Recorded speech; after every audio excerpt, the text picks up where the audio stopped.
We will get started in about 5 minutes.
Good morning, everyone. We're just now at 10:30. I'm going to give maybe 2 minutes for anybody who said, oh, yeah, hey, I forgot about that. Or is having trouble getting on Zoom, and then we'll get started. Hello, Rick. Hey, John. Those of you on who haven't met him yet, Rick Hunt is our scholarship specialist. So he's the one you've probably been working with to get your scholarships, or you will be this year. So.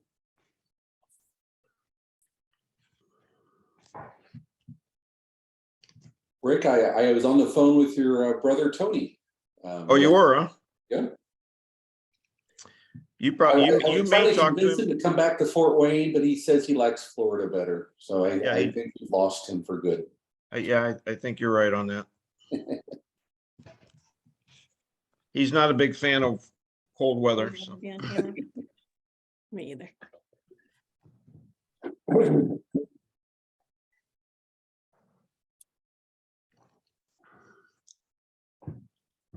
Let's see. Hello, Patty and Elaine and Rhonda and Jenny and Samantha and Dawn. We'll wait. Hi, John.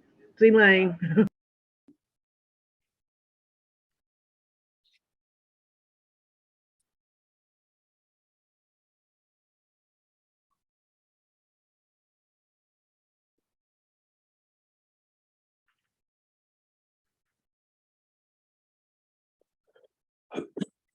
All right. Well, we are recording this, so Rick, no funny faces or anything.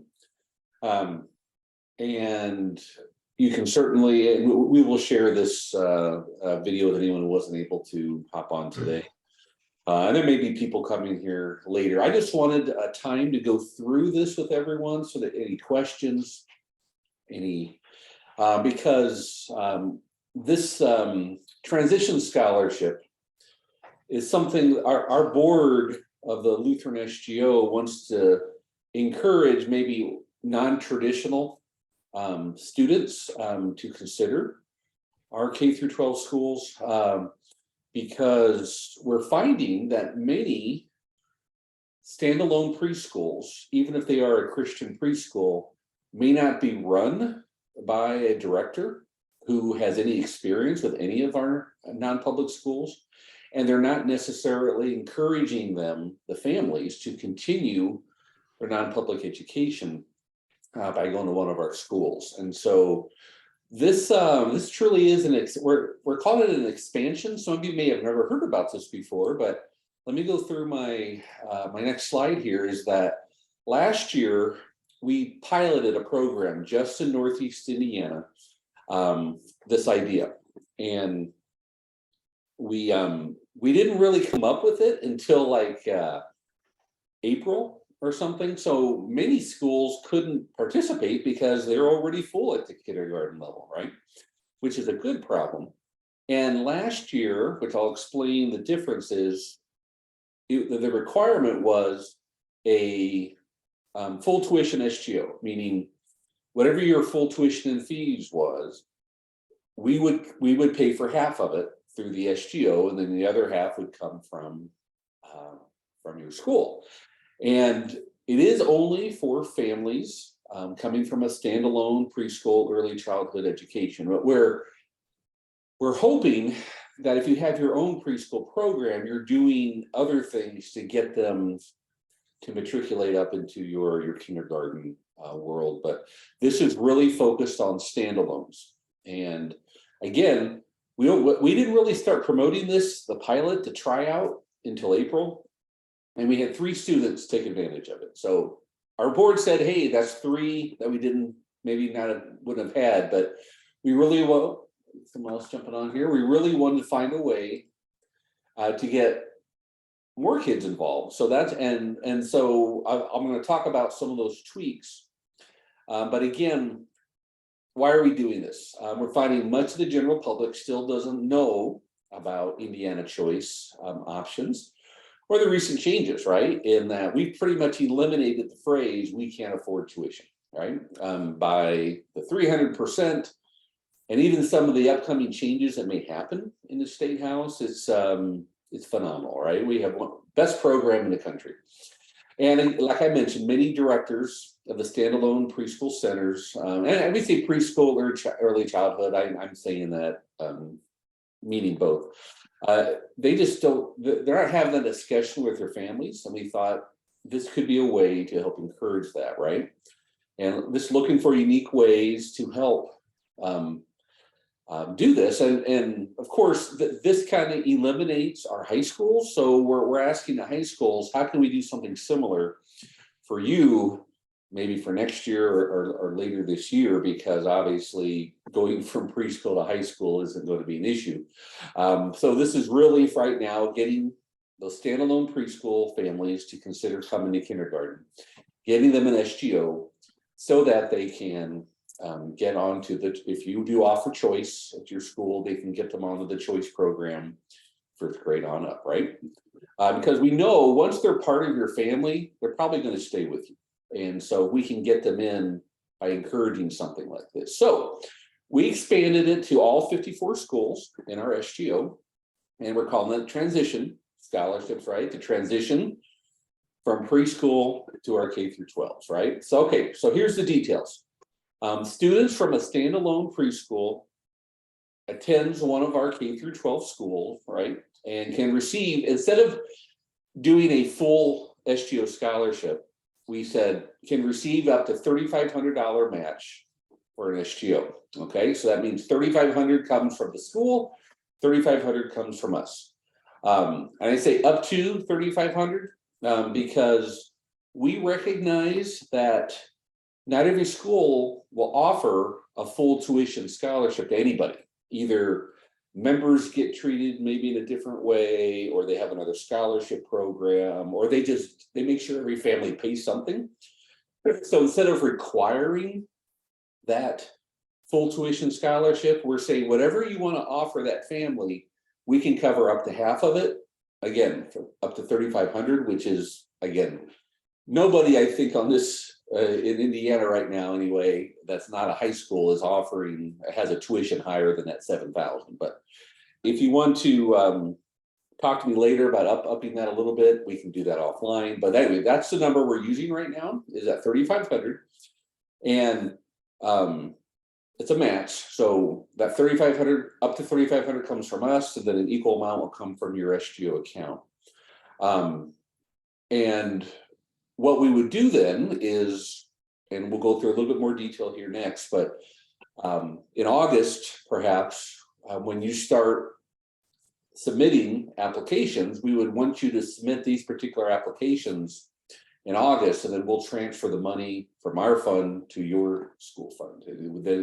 So it's going to be the same scholarship form that we have, and hopefully you saw that we've updated it for next year with the new income limits in the state. So if you go to our website, we've got both options, the current one for this year and the next year's. So we have that now. But this is not a special scholarship form. What you're going to do, and again, what we're going to go through here next is you're going to send me a note that says, hey, we've got a family, we want to use them for this, and we'll put you, it's a first come, first get, so we'll put you onto the list, and we can tell you, yes, we've got the money for you, and then we'll work with you to get how we identify that application. Okay. Hopefully the next couple slides will explain this. Again, our goal is that we want the transition scholarship to help your enrollment efforts, because again, the families have to be enrolled in your school, right? Just like choice. We're not going to have families saying, hey, I got myself a transition scholarship, let me in. It's going to be, you've let them into your school, now how can we pay for it? And if they came from a standalone preschool, hey, maybe this transition scholarship can help, right? We want to match your existing financial aid policies. Like I said before, if you don't provide full scholarships, then we want to match up to that amount that works for you. And a student can come from a Christian standalone preschool, a secular school, or a public preschool. If they are enrolled or pre-enrolled, however you call it, in your school, we can move forward, right? And our goal is to get kids into our schools, right? So we can let the Holy Spirit do the work and we can get them into heaven. And we're basing that kind of on Mark 2:17. It's not the healthy who need the doctor, but the sick. So we want to not just go to Lutheran or Christian preschools only. We want any family who's interested in one of our Christian K through 12s to be considered for this scholarship. Okay. And there will be plenty of for questions afterwards here. And I'm going to go on. Okay, so again, what preschools are eligible? Any preschool or early childhood center within your service area, right, of our 54 schools. We don't plan really to promote this heavily other than to you all. So we want this to be a tool for you. So if you're doing a kindergarten roundup or doing an open house, we want you, and we do have promos, we have bulletin inserts and things. We want you to be able to say, hey, here's an option for you. And really, because you know where your kids are coming from, or where you wish they came from in your town or in your county.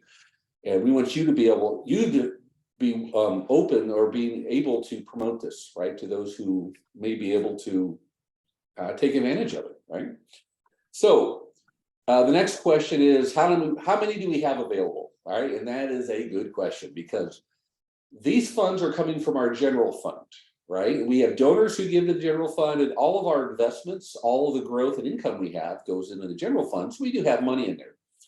We also have 3 what were called targeted general funds. A donor made a sizable gift and did not want all of their money to go to 1 or 2 schools all right away. So they created this general fund. So we do have a couple different general funds that we can draw upon depending upon the school. But our initial goal is at least 20, maybe even 25 of these scholarships to be available. And that's based upon the 3,500. We've already have 3 or 4 schools who have asked about it, and not all of them are awarding the full 3,500. So that means there'll be even more money available, right? Depending upon ultimately how much is distributed. But right now, I can tell you we probably have another on top of the 2 or 3 that we've already, someone has asked for. We have another 24, and that's based upon, again, that 3,500 match. So the amount may grow. So then the question is, well, how many per school, right? Well, we're probably good right now, not knowing the demand, we're going to say no more than 3 for each school initially. But as we get closer to April or May, and we still have plenty of funds available, we may go back to you and say, hey, you already have your 3, but if you got another one, we've got the money for it. Because again, our board, the Lutheran SGO board, does not want to hoard that general fund money. We want to give it to you guys the best way we can so it can be utilized, right? Being good stewards, right, of those funds.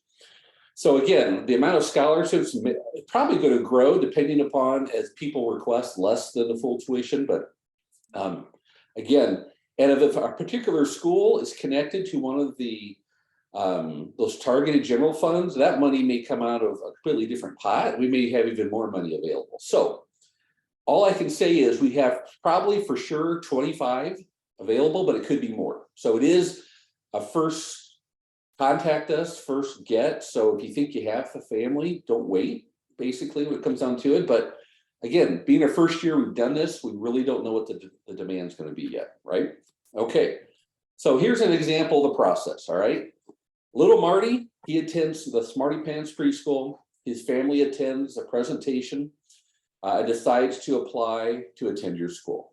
Marty qualifies based on your usual enrollment standards. You contact the Lutheran SGO, which would be me or Rick, to notify us of a potential family and what match you may be requesting for them for the 23-24 school year. So you may say, okay, you know what? I think I've got a family. They haven't signed the dotted line yet, but I'm going to be wanting a $3,000 match. I'll put you on the list, right? And it'll be in order of when they get contacted. And then we'll work on how do we, when they've officially been enrolled, those kind of things, right? We will confirm that that transition scholarship is available at that amount that you're requesting. And then you can go ahead and notify them, Marty's family, that, hey, you guys are qualifying for a transition scholarship. And then right now, our plan is we'll transfer that money mid-August, and we'll ask you to go ahead, even if you normally submit applications, let's say in February, if you have a student that's going to get a transition scholarship, we're probably going to ask you to get that application done maybe in September, which is our first distribution month. Or so get it by mid-August, so that we can take care of these, excuse me, these transition scholarships earlier than later. But again, if this works out for you, we'll be back in touch with more detail on how we're going to get the money to you. But just know, once you're on the list, and you're good to go. The money will be held for you unless the family decides not to, and we'll free it out, right? And then, so again, we're going to plan to award that in September. So, okay, and like I mentioned, if you don't provide full tuition scholarships, because you have a mix of member discounts or endowment funds, or maybe just your highest SGO award for Marty would be $2,000, well then request $1,000 match from us, and then it'll be $1,000 from your SGO fund, and Marty's covered. But if your tuition's $7,000, you want to award them a full tuition and fee scholarship, then you can request $3,500 from us. So that's the quick and dirty. Are there any questions about this, about something I missed? Because as much as I think I have this nailed down perfect, I'm sure you guys are on the front lines and there's something we missed. So are there any questions? Don't be shy. Oh, I see in the chat, Lori's with you. Hello, Lori. John, what if this potential student did not attend preschool at all? Oh, well, this year anyway, we're focusing on a student who's coming from a preschool. So Okay. If they were homeschooled, or if they, mom and dad had them at home and they didn't go to a preschool, at least not this year, or not yet. Now, Okay. Thank you. that's a very good question, Don. I'm going to put that down for future consideration. Because again, we're looking at how can we get these preschools who may not be thinking about encouraging their families to continue on to one of our schools. And so that's why we really want to focus this year on kids that are at a standalone early childhood or preschool. But thank you, Don. That's a good question.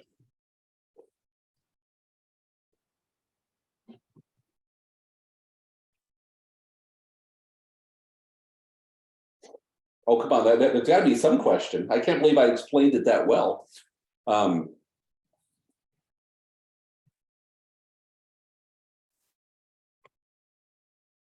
Okay, I guess Rick, did I miss something?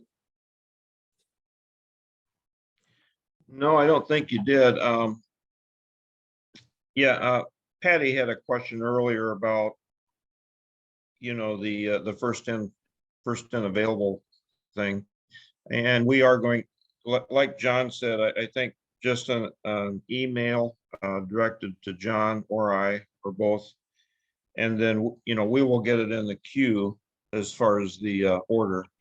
We're trying to decide how the best way to track everything. And like John said, it's just going to be the same application, and it's probably just going to be a comment on the online application, making reference to it. So that's where we are on that, I think, right now. Thanks, Rick. Along with that, though, if we have the student enrolled and we have all of the information, do you want us to go ahead and send that application over yet? Yeah, I was checking with John. What do you think on just when a date when we can actually, we do have the new application forms for the new school year. I'm not sure when we should see. We can put it at SLM and they can just sit there. They don't automatically have to be processed until August. I'm thinking perhaps we generally say not to submit any next year applications until we're done with the current year. And April, right? The first part of April will be when we distribute out kind of our last official distribution for the 22-23 school year. So perhaps maybe, Patty, you could submit it, if you want to submit it right away in April, when we're not going to be accepting anymore 22, 23 applications, because my worry is that somehow, and I trust Rick and his abilities, but I don't want it to get lost in the shuffle, like, oh. Well, that's a very good point. We want to make sure they're all cleared out from the, 22, 23 school year. So Patty, you don't have to wait until, September or August, but. Right. So go ahead and maybe when we say, okay, hey, we're accepting applications for the 23-24 school year, you can go ahead and send it in then. And like Rick said, on the online application, a note section that this is a transition scholarship, we'll be able to match it up with the official list that we're keeping of the awards. And, Okay, perfect. I will just put it on hold and send it over at a later date. And then I will just send you both an email with the amounts that we would need for that then. Is that okay? Yes. That's great, And Patty. in fact, if you have somebody who this would work for, sooner than later, contact Rick or I, so we can go ahead and put you on the list and the dollar amount. So Okay, that we can perfect. be kind of a live tracking of how much we have left. Because what I don't want to happen is we get all the way down to like 25 of these and we're getting real close to not having any more money for it. So that's why I want to make sure that we can track this as live as we can. Okay. Okay, I'll send it over. Thanks. All right. Thanks, Patty. Any other questions from anyone?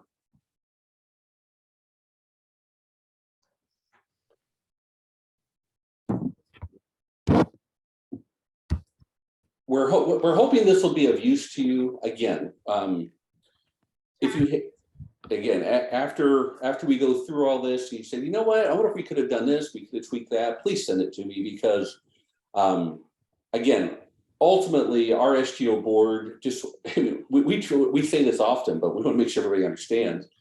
We want to get kids in heaven, and the way to do that using our schools is to have them be at one of our Christian schools in front of the cross, 9 months out of the year, how many hours per day during the week.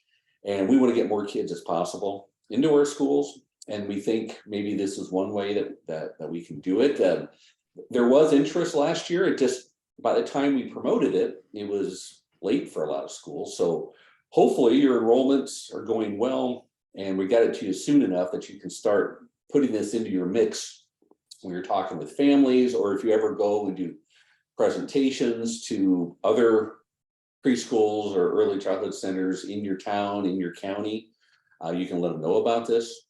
And again, what we purposely do not want them to come from, well, this is designed to come from, not from if you have your own preschool program, because again, hopefully you're doing some sort of a scholarship program for them to get them right into your family of kindergarten. But really for those who may not have even thought about it because they just haven't paid attention to what choice means, or that really looked at the fact that it's 300% of free reduced lunch. That's like 90% of Indiana, right, can qualify for it.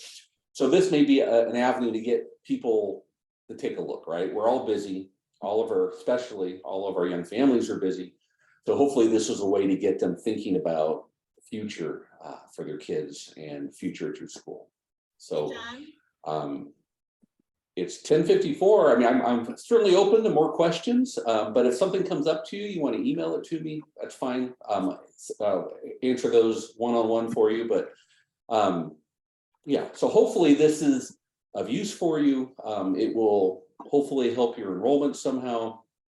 And well, hopefully help you. And we do have, again, this poster like I have on the screen. We also have bulletin inserts that are 2-up, and those are all PDFs. So you can download those and use them however you want to, promote them, set them out in the narthex, put them in the church bulletin, right? Because I'm sure some of you have church members that still are not coming to your school yet. So maybe this is a way to get them to consider it if they're at a different, again, in preschool or something. So, and Dawn, I certainly will take your suggestion about in the future about what about not preschools or homeschool, and for me, homeschoolers or something. So, but again, right now, this is how it's set up. And again, as far as how many will be available, I really don't know the demand, but I can tell you, we already have 5 students who've been contacted to reserve funds for them. And we still have enough, I'm thinking for another 24. So maybe not one for every school, but we do have a number of them available for throughout the state. Okay. All right. Well, thank you, Patty, Elaine, Rhonda, Jennifer, and Lori, Samantha, Dawn, and Scott, and hello, Jenna, for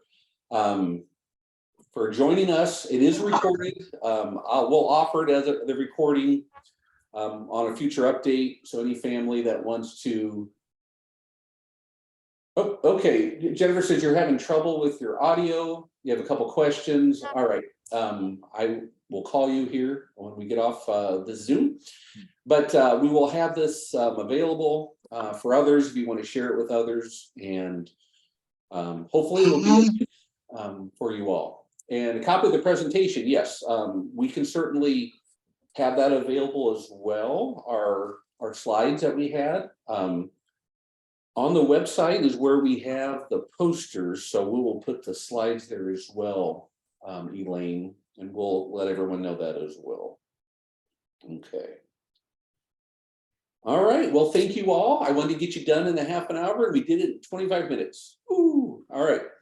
How many times do meetings end early, right? So I'll consider that a plus, but I'm hoping your lack of questions other than audio issues means that we just explained this so wonderful, and you're already thinking about all the families you can bring in, that there's no more questions. So, but I hope you all know that you're going to ask us questions anytime, Rick or myself or both of us, and hopefully we'll get this taken care of for you all. Any questions? And good luck everybody on your enrollment for next year. I hear some schools are adding kindergarten, they're adding a whole nother second set of classrooms, and they're starting with kindergarten. I think that's fantastic. I'm excited to hear that. So, all right. Well, thank you all, and have a good rest of your week. Thanks, Jon.